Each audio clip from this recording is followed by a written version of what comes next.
let's get into some of the news of the day. It happened on Friday. Ezra Levant caused a real malfunction at the junction for the health minister, Marjorie Michelle, or Michael. I'm not sure how I would say that. I'm not sure I care because I can't imagine that she's going to stay in that position all that long.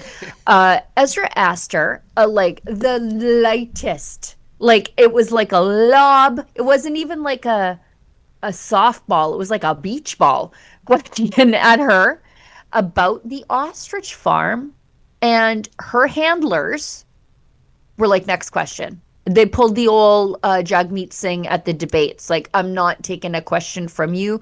Move on. And we should point out, it was a little bit of backroom dealing for us to even be accredited at this thing. The least they could have done was answer the question, but no. Oh, by the way, the young lady, two back from Ezra, is with the Western Standard, a very recent graduate of the Student Journalism Conference. So it's really nice to see her in the line to put a question to a federal minister. So very nice to see, and congratulations to the Western Standard.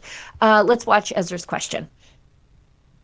Thank you, Minister, for agreeing to accredit Rebel News. I very much appreciate your dedication to freedom of the press. I have a question about the ostrich farm. Now, don't worry, I'm not going to ask about the lawsuit because I don't want you to talk about anything that are before the courts. But there was a letter, and I noticed in the statement you talk about Canada-U.S. cooperation. I know that Robert F. Kennedy Jr., your U.S. counterpart, has written saying he thinks that there's some medical research value in these ostriches because they had avian flu, but then have recovered and are now immune. In fact, he's offered to do the research and even to pay for it. It seems to me that we need allies around Trump's cabinet table. And if you could throw him a bone and say, sure, Secretary Kennedy, you can study these birds, it's sort of no skin off Canada's nose. And don't you think it would be helpful to have an ally in Trump's cabinet when we're doing our trade negotiations? Prochaine question, merci. That's my question. Don't you think it would be helpful to have a friend? Next reporter, merci. Oh, you're not going to answer, Minister? Prochaine question, merci. I don't understand. Did I do something wrong? Next question, thank you. Minister, did I miss an answer? I don't get it. Okay, I'll sit down. I guess it's question period, not answer period. Merci beaucoup. Sheila, if I may, I take away 4 things from that. 1, that was a brilliantly crafted question by our beloved big boss man, That's why he's the Ezra. boss, yeah. It was totally on point, and he also made it clear, I'm not trying to get you to comment on anything before the court, so they couldn't use that excuse. Second, that was a despicable non-answer. Third, Ezra's recovery was also brilliant. That line, I guess it's question period, not answer period. He walked away with class and dignity. And fourth, for all those people that are saying, well, it wasn't the minister, it was our handlers, she could have said, no, excuse me, I'd like to take this question. I want to answer it. She is the minister. Could you imagine a real leader? Could you imagine, Sheila, Donald Trump, who wants to answer a reporter's question, and his minion saying, no, next question? He wouldn't stand for it. He'd say, hey, get out of the way. I'm going to handle this. That was a farce. And you know what, Sheila? What a gift. Because if it was the typical liberal baffle gab, all these words that mean nothing, it would have been boring. But because of what happened, that went viral over the weekend. Sure. Millions of views. So, Liberal Party of Canada, thank you so much for that gift. And yet again, it blows away Mark Carney back in 2023 when he was asked by Ezra and Avi Yamini at the World Economic Forum in Davos about my assault at the hands of the RCMP trying to scrum Chrystia Freeland. Remember, Sheila, how we said he's all about a free press, how important that is? Another liberal lie. Yeah, the health minister is an absolute idiot who doesn't actually believe in anything. She couldn't even answer the question because, as you said, and I wrote it down, she could have said, "Excuse me, I'll just answer that Yeah. question real quick." But she didn't because she doesn't have an answer because she doesn't know her file because she's an idiot. But also, shame on the journalist who came after him because she could have re-asked Ezra's question. Ah, Like somebody of principle, like if somebody did that to a journalist in front of me, I would have said, no, I'll wait. Please answer his question, or I'll re-ask that question that Mr. Levant just asked in the interest of the free press. But there's no solidarity with the free press in this country. who was that other journalist, and what did she ask, Sheila? I don't know. That's the thing. It's so inconsequential, no one cares. She had the opportunity I agree. to Yep. stand up for the free press, reach across ideological lines and say, like, hey, you might be left, I might be right, or vice versa, but we're both here because we care about the free press and holding politicians to account. Whatever her question is, nobody cares or knows.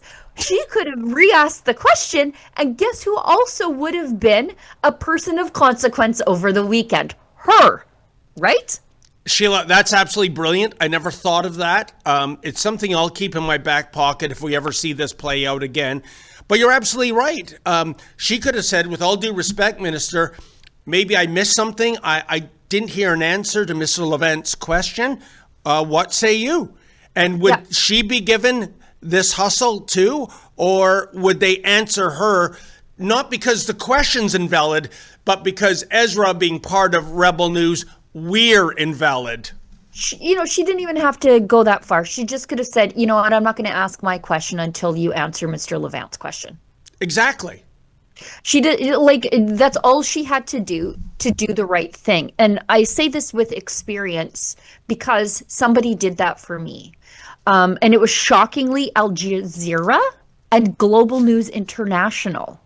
Imagine being with Al Jazeera, Qatari, state broadcaster, and they knew that they had to stand up for freedom of the press. It was at the Media Freedom Conference, if you can believe that, hosted by Chrystia Freeland and the foreign minister in the UK in London. And we were supposed to go to a press conference, and we were standing there. Oh, thank you for bringing that up. I remember. It was myself and then Andrew Lawton, when he was a journalist, he was there, and they said, oh, we don't have enough room for all in this warehouse where we're holding it. And the global news, their international correspondent, and the Qatari journalist said, no, we'll just wait then until you find a bigger room, because because literally they came out and said, we don't have enough room, so we'll take you, and you. And which two did they leave out? Yeah. What are the odds? What a gold figure. And so they just said, they're saying, there's space. And then one of them says, this lady, she's with Global, and she said, this is a media freedom conference. We're not going without everybody.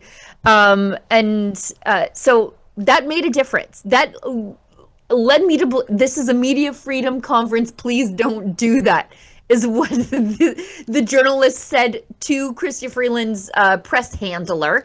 That the same thing could have happened for Ezra. But you know what, Sheila? Let me ask you to speculate. I have an idea that was then, this is now, that if this exact same scenario played out, maybe Al Jazeera, being foreign, they would go to bat for us. But the Canadian mainstream media, I hearken back to Ezra, because this looks like it goes back to, like, say, 2016, around there. I hearken back to what Ezra says when we first started with the mainstream media, this idea of rebel media. Oh, isn't it cute? Look how they're trying. They're we'll let them sit at the kids' table and cater to them. Now our views outpace theirs, and we're not so cute anymore. Right. We do it without government money also. The reason I think that what happened to us, I think even in 2018, it wouldn't have happened for us in Canada. but these guys are international journalists outside of the hive mind of the Canadian mainstream journalist cabal.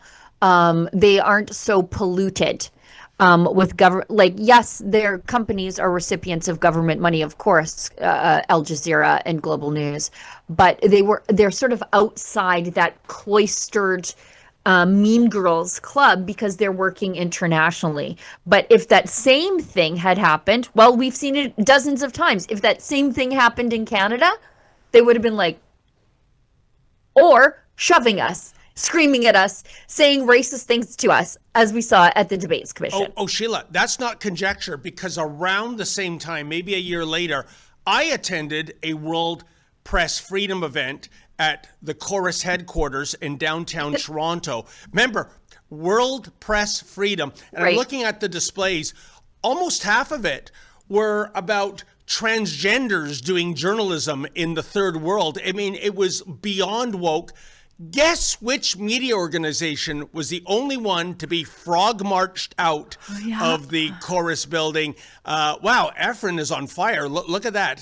He already called it up. First of all, I'm being snubbed. Why is that lady dressed like Beetlejuice?